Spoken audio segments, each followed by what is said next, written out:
Despite the fact that trade can allow us to expand our consumption possibilities and the size of our economy, there is quite a lot of political and economic opposition to trade, especially free trade. Where does that opposition come from? Why is it that some people argue that we need to have a more complicated approach than simply opening our country to free trade? Typically, opposition to trade comes from a couple different points of view. The biggest argument right now, politically, is in the interest of domestic industry.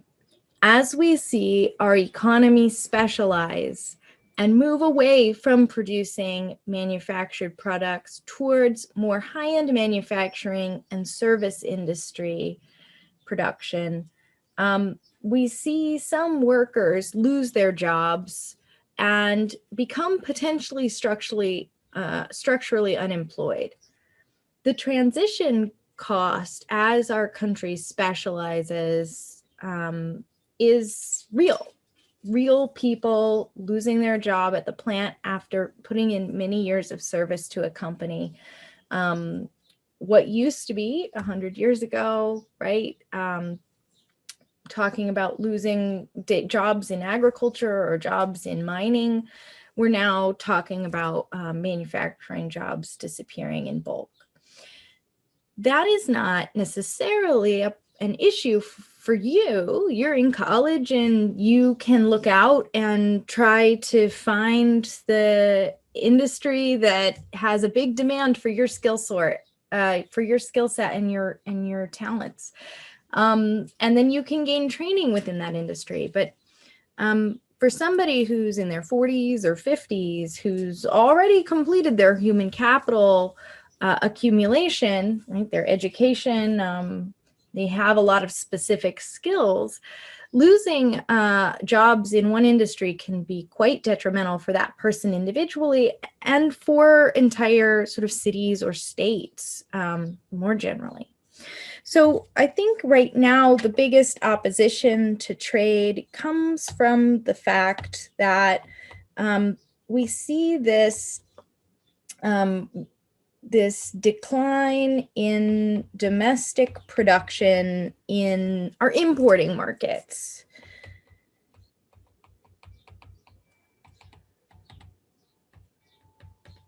And that's a big problem, specifically if it leads to structural unemployment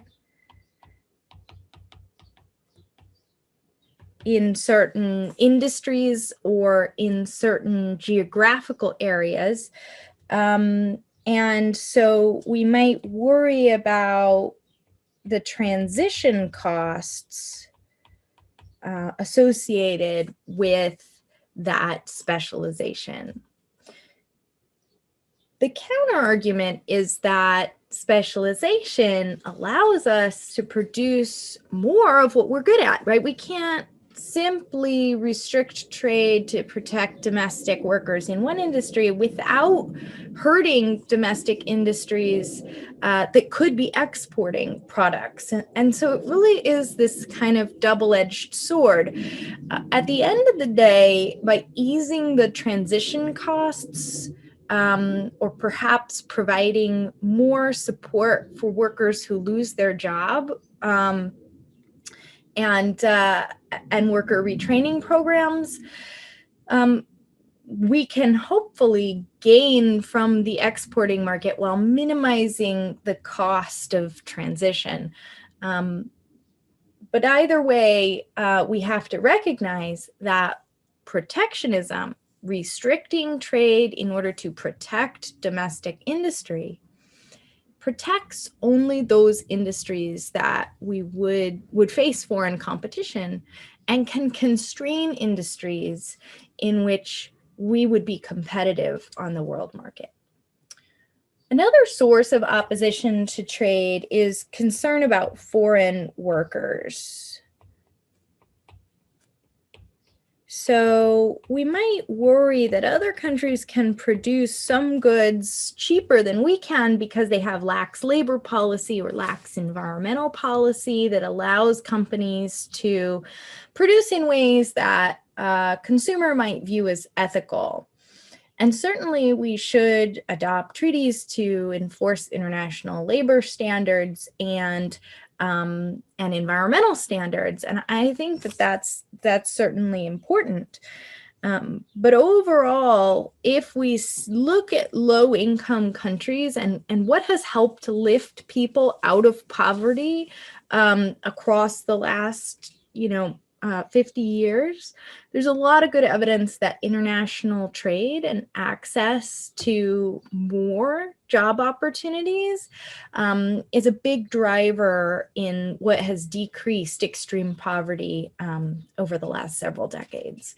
So here, certainly there's room to be concerned about, how things are being produced, but at the same time, many workers around the world are very happy to have jobs that pay less than the jobs that that you might be looking for after you graduate. And so access to those opportunities is important for them as well. All right, the last thing that I want to just mention is concern about foreign dependence, or like dependence on other countries. So sometimes you hear about like dependence on foreign oil, or this is relevant sometimes in our discussion of food supply. And I'm going to just label this as a national security argument. So sometimes people will say, well, we should produce some goods to domestically because if there's some international conflict, we don't want to be reliant on other countries for our basic necessities. And I think that there is some merit to that argument in that,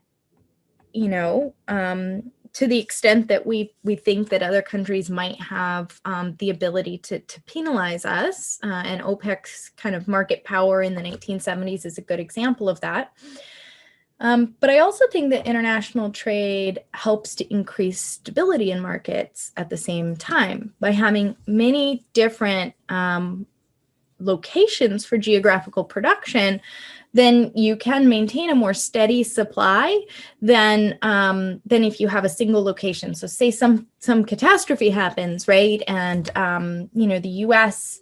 In a particular area of the U.S., we rely on food production from many different geographical locations to support that. And that's probably like less of a concern for the US because the US is such a big agricultural powerhouse, and it's also a really big country. So it's hard to imagine like a natural disaster destroying crops across the entire country. But in other countries, much smaller countries, that this might be a significant concern. You produced all your food domestically and you had a drought, then food supplies would be more difficult to come from than if you already had a network of international suppliers. All right, so we're going to talk just briefly about protectionism within the model of supply and demand, but I just want to make you aware of sort of some broad categories of policies that we use to protect domestic industry, right? These are policies that restrict international trade. And the reason that we call them protectionist is because they're usually meant to protect domestic industry.